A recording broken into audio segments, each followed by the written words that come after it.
बहुत समय पहले की बात है। पहाड़ियों के बीच बसे एक छोटी सी गांव में एक साधारण लड़का रहता था। नाम था आरव। आरव मेहनती था, ईमानदार था, लेकिन उसके मन में एक ही सवाल बार बार उठता रहता।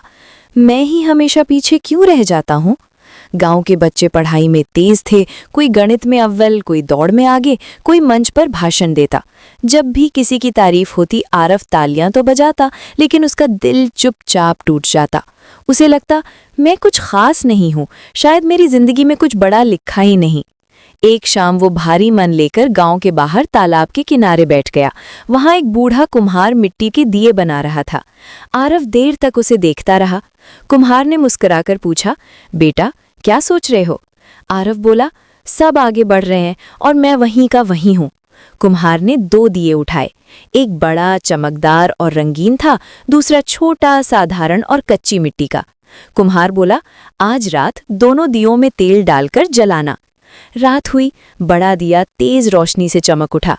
गांव वाले बोले, वाह कितना सुंदर दिया है।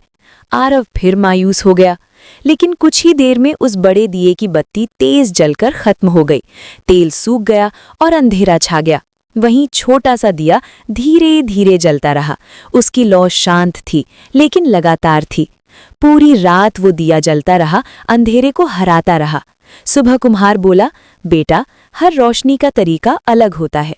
कोई तेज चमकता है और जल्दी बुझ जाता है, और कोई धीरे जलता है लेकिन देर तक उजाला देता है। उस दिन आरव को अपनी गलती समझ आ गई। वो दूसरों की चमक देखकर खुद को कम समझ रहा था, लेकिन उसकी रोशनी धीमी थी, कमजोर नहीं। समय बीता, आरव मेहनत करता रहा। आज वही आरव गांव का सहारा है। लोग सलाह लेने उसके पास आते हैं। उसकी शांति और समझदारी सबको रोशनी देती है। सीख दोस्तों, जिंदगी में हर किसी की चमक एक जैसी नहीं होती। किसी का दिया बड़ा होता है, किसी का छोटा, लेकिन जो देर तक जलता है वही असली रोशनी देता है। इसलिए खुद की तुलना मत करो, अपनी रफ्तार पर भरोसा रखो। आपका वक्त भी आएगा, और जब आएगा तो आपकी रोशनी सबको दिखाई देगी।